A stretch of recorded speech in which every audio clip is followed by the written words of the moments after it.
Some people walk into a room and instantly know something is wrong before a single word is spoken. It feels like a superpower, but psychology says it might actually be a trap. They notice the avoided glance, the forced smile, the sentence that sounds normal but carries something hidden underneath. Most people call this a gift, and in some ways, it is. But here's what nobody talks about. The same brain that picks up on everything can't turn itself off, ever. They take it home, replay it.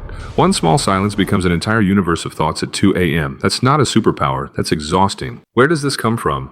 Psychology points to two origins. Some people are simply born this way, highly sensitive persons whose nervous systems process everything more intensely from birth. But for others, it's survival. Imagine a child growing up where the adult's moods shift without warning. That child can't just be a kid. They become a radar station. They memorize the sound of car tires in the driveway, just to know whether dad is coming home drunk or sober. Their amygdala gets stuck on one message: this environment isn't safe. Keep scanning. Nobody taught them this. Their nervous system built it automatically, and when they grow up, that survival skill follows them into every meeting, every relationship, every text message they read twice. Sign 1. Living in constant analysis mode. Their boss sends a Slack message. Come see me for a minute later. Other people move on. They feel an immediate wave of tension. Something about the wording feels cold. Did I mess something up? They don't just hear words. They catch the 3-second pause before a compliment, the slight shift in someone's breathing. Half of them is smiling and holding a coffee cup. The other half is running silent analysis in the background, nonstop. They can feel exhausted after a day of just sitting at a desk because their brain just finished running a hidden marathon. Sign 2. Hyper self-awareness. They don't just feel emotions, they put them on trial. They feel a wave of sadness on a walk. Instead of just feeling it, they immediately cross-examine themselves. Why am I sad? I have a good life. What's wrong with me? Even joy gets dissected. They laugh at a joke, and a second later, part of their mind is floating near the ceiling. Did that laugh sound fake? It's like dancing while watching yourself in a mirror the entire time. You don't miss a single step, but you lose the feeling of actually dancing. Sign 3. Empathy that never turns off.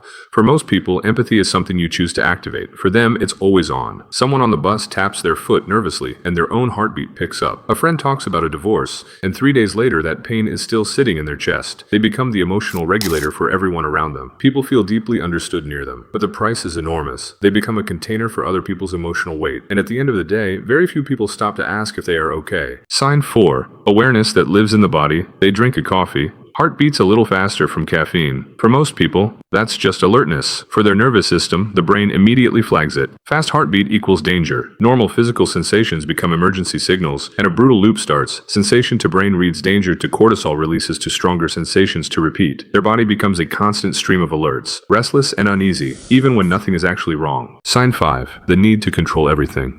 When the mind is overwhelmed, it searches for one escape: prediction. If they can see everything coming, they believe they won't be blindsided by pain, so they run simulations endlessly. What if this person pulls away? What if this falls apart? If the worst happens, how do I not collapse? They get trapped living in 10 different versions of the future, while the present moment passes right in front of them, unwitnessed. In trying to stay ahead of pain, they slowly step out of their own life. What actually helps? The goal isn't to turn off the awareness. That's not possible. The goal is to stop carrying everything they notice. 3 things that actually work. Not every silence is a hidden message. If someone replies slowly, maybe they're just tired. Not every emotion needs to be solved. Anxiety shows up. Observe it. Let it pass. Don't turn it into a case file. Not every insight needs action. Seeing someone's insecurity doesn't mean becoming their therapist. When they practice this, the awareness doesn't disappear. It softens. It matures. From a sharp laser that exposes every crack to a warm candle. Bright enough to understand people deeply. Gentle enough to finally give some of that warmth to themselves. If you recognize yourself in even one of these signs, you're not broken. You're not too much. The depth you carry is not a flaw.